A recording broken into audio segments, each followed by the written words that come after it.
I know it's been a while, and kind of been in a mental bad place for a while. Um, I'm bipolar, have PTSD, anxiety, and all that other mix of fun. So there are days where I'm just gonna be like, fuck everybody.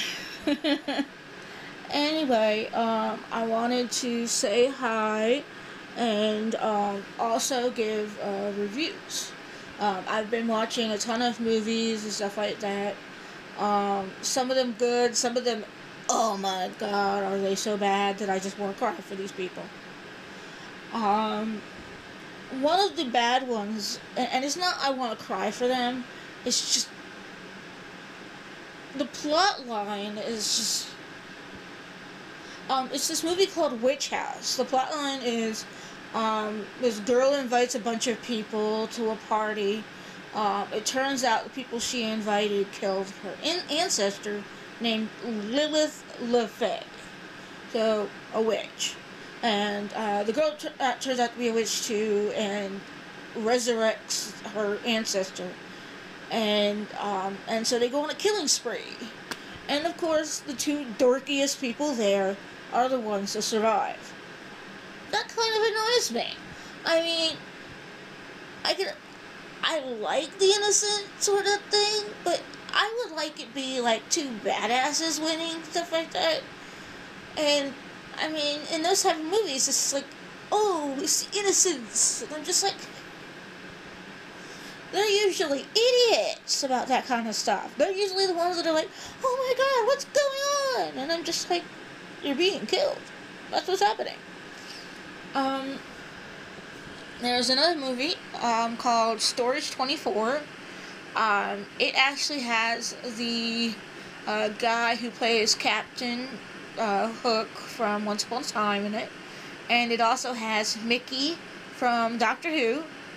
And the storyline is that an airplane crashed, and so a bunch of and it messed up like the power or whatever, and so a bunch of people are stuck in a storage place, like where they have all those. I'm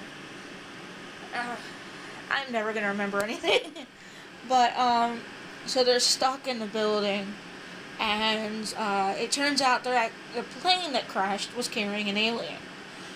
And so the alien's now in the building with them.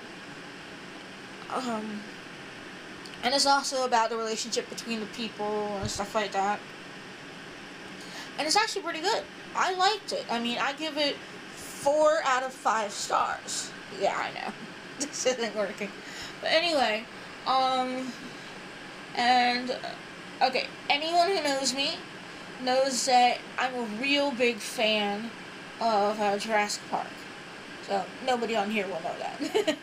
Anyway, I recently saw Jurassic Park in 3D. Fantastic movie. I mean, seriously, like, I love the storyline. I love the fact that, again, like, this is about people. I mean, yeah, sure, there's dinosaurs going on, killing people and stuff like that. But it's also about the relationship between the people.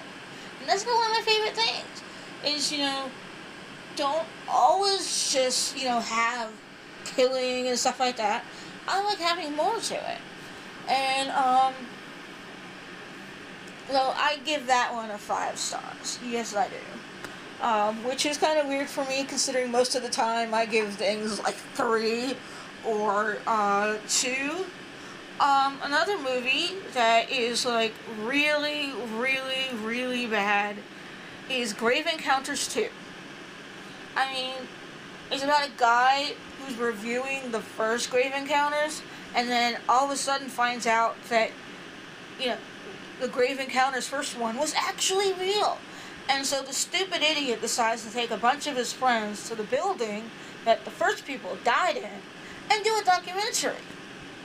Are you dumb?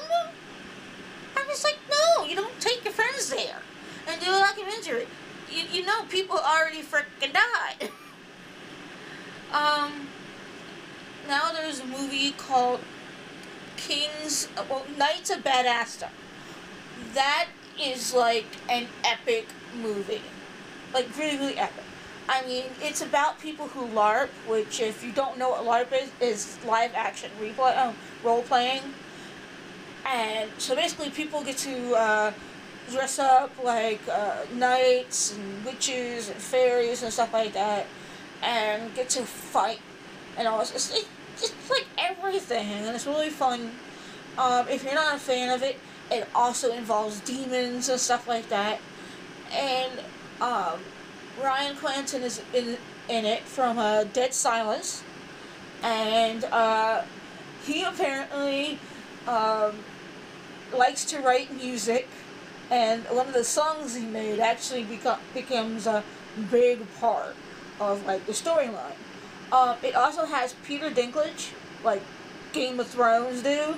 So I mean that's great, and he's actually a knight, so he gets to fight and stuff like that. And so I mean that is like a really good movie. Area 51 is crap. It's another found footage movie. I'm not a big fan of found footage movies. But this one was just... It wasn't until the ending that things really got good enough for me to say, hey, you know, I like it. For the most part, it was just them wandering around and randomly finding stuff. So it was just kind of... Because basically what they do is it's 3 people break into Area 51. And they find out that aliens are real. And that's pretty much what it is.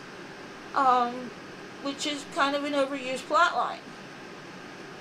Another movie is Time Lapse. That one I don't know how I feel about. I mean, the storyline is there's a machine that takes pictures. And the pictures are actually about 24 hours in the future. So you get to see what you're doing like 24 hours from now. And so that's cool, but also kind of scary. And it actually turns out that, you know, there's more of a twisted thing going on than what anyone really realizes. And it blows up. I mean, there's drug dealers, there's like people being beaten to death. It's insane. But as I said, I really don't know how to feel about that one. There's another movie called Big Bad. It's basically about this girl who's hunting down this person who destroyed her family. The entire thing was boring. Because pretty much all it was her driving around, getting kidnapped, having her eye taken out. I mean, I'm sorry, but the way they did it was the most boring thing I'd ever seen. And, I mean, the ending was just like, you set it up for a sequel, I really hope you don't do one.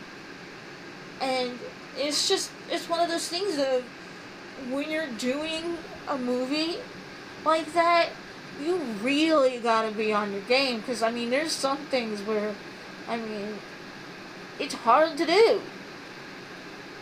And, another movie I watched is The Quiet Ones. That I loved. I loved The Quiet Ones, so did my dad, which is really, really hard for me to get anything to like that I like. So, the plotline is, this girl is basically, like, mad, or at least that's what, it starts out as. But as it gets deeper into it, like, there's, like, this other being or something. And it just gets darker and darker because a psychiatrist is trying to help her. But his ways of helping her are kind of really confusing. Like, he has loud music playing so she doesn't fall asleep. And he burns her in order to help bring out the being. And then there's 2 students with him helping him out, and one guy who's basically the camera guy, the one that's recording all this. And he's basically, you know, falling in love with the girl, even with the craziness. Like, I mean, there's a doll that spontaneously combusts. The girl attacks the other girl that was in the movie. But he's falling in love with her, and she's liking him. but she knows she has issues. And the psychiatrist turns out to have more of a reason to want to be doing this. And it's just, I mean, there's a lot of fire, a lot of stuff like that. And it's really good. I mean, I recommend it for you to watch this. And I hope you will enjoy it as much as what I did. So I think that's the end of the reviews for now. I just wanted to give you a little bit of a thing since I've been away for a while. Anyway, I love you all, and may the goddess bless you. Bye.